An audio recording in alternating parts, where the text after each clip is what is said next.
الحمدللہ وحدہ والصلاۃ والسلام علی من لا نبی بعدہ اما بعد۔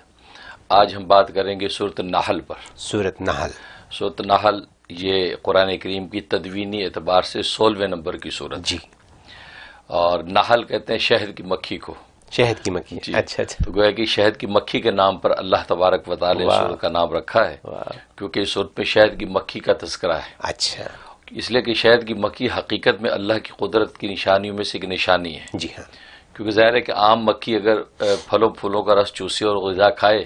تو فضلہ بن کے نکل جاتی ہے۔ درست، یہ عجیب چیز ہے کہ یہ جب چوستی ہے پھلوں پھولوں کا رس اور غذا کھاتی ہے تو شہد بن جاتا ہے۔ شہد، اور جو بہت ہمارے لیے ضروری ہے۔ اس کو قرآن نے کہا شفاء للناس، کے لوگوں کے لیے شفا ہے، ہر بیماری کی شفا اللہ نے شہد میں رکھی ہے۔ واہ واہ، تو یہ قدرت کا کمال اس مکھی سے ظاہر ہوتا ہے۔ بالکل، تو اس لیے اللہ تبارک و تعالی نے سورۃ النحل کے نام سے اس سورت کا نام رکھا، اور اس میں گویا کہ یہ اشارہ کر دیا کہ اہل ایمان اور اہل کفر میں یہ فرق ہوتا ہے جی کہ اہل ایمان بھی کھاتے پیتے ہیں، اہل کفر بھی کھاتے پیتے ہیں، جی،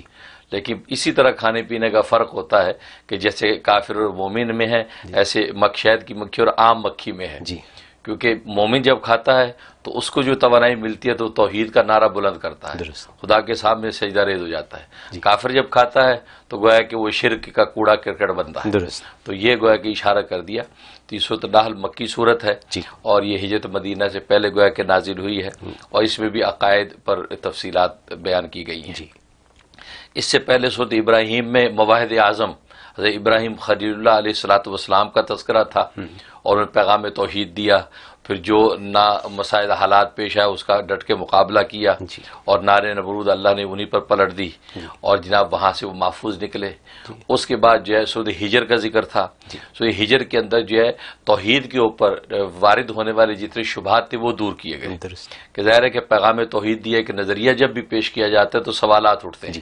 تو سوالات کے جوابات دیے گئے تھے، اور جوابات جب مل گئے تسلی بخش تو حق یہ تھا کہ اس کو مان لیا جائے۔ درست، لیکن ظاہر ہے کہ جو بدبخت ہوتے ہیں، شقی ہوتے ہیں، وہ پھر آگے ہٹ درمی کرتے ہیں، ضد کرتے ہیں، نہیں مانتے، جی، تو اللہ نے پھر ان پر عذاب نازل کیا، اچھا اچھا، تو ان کو تباہ و برباد کیا، ان کو دنیا کے اندر رسوا کر دیا سورہ ہجر میں۔ اس کے بعد پھر جو ہے یہ سورۃ نحل کے اندر اللہ تبارک و تعالی نے اسی پیغام توحید کو دہرایا، اچھا، تو گویا کہ نافرمانوں کو یہ بتایا کہ بھائی اصل مدار جو ایمان کا اس کو سمجھو، اصل مدار ایمان کا اللہ کی وحی ہے، درست، وہ دنیا کے خود ساختہ نظریات نہیں ہیں، درست، اور اللہ نے ساری کائنات پیدا کی ہے اور تمہیں بھی عقل اور فہم بانٹے ہیں، تو اس کی جو وہی وہ اصل مدار ہے ایمان کا۔ لہذا ایمان لانا یہ کوئی ایسے اچنبے کی بات نہیں ہے کہ تم انکار کرتے ہو، جی، اس لیے کہ ایمان کا مدار وہی ہے۔ جیسے انسان کے جسموں اور بدنوں کی خوراک جو زمین کی غذا ہے، ایسے انسانوں کی روح کی غذا آسمان کی وحی ہے، جی، اس وحی کے نور سے یہ قلوب زندہ ہوتے ہیں۔ درست، اور جبکہ تم نے اپنے دل جو ہے شرک کی گندگی سے اتنے سخت کر رکھے ہیں، یہاں تک کہ پتھروں سے بھی سخت ہو گئے، اس سے سورۃ ہجر کا نام ہجر رکھا گیا، بالکل، ہجر اور حجر، بالکل، تو اس نے رکھا۔ تو یہ تم جو اس لیے بدبخت بنے ہوئے ہو، لیکن تم اس حقیقت کو سمجھو کہ یہ اللہ کی جو وحی ہے یہ اصل میں دل کی زندگی اور حیات ہے، تو اس لیے اللہ کی وحی کے پیغام کو سمجھو، اور اللہ کی وحی کا پیغام توحید ہے، یعنی ایک اللہ کی ذات، تو یہ سارے دین کا سرچشمہ گویا کہ وحی الہی سے ہے۔ یقیناً، تو پیغمبر بھی جو پیغام پہنچا رہے ہیں اس وحی الہی کے پیغام کو آگے تم تک پہنچا رہے ہیں، یہ خود ساختہ نظریات تمہیں پیش نہیں کر رہے، درست، لہذا تمہیں چاہیے کہ تم توحید کے قائل ہو جاؤ اور شرک کی گندگی سے اپنے آپ کو توبہ طائب کر لو۔ واہ، تو سبحان اس لیے پیغام کو دہرایا جی، تاکہ ابھی بھی کسی کے اندر کوئی رمق ہو ہدایت کی تو اس کو مان لے۔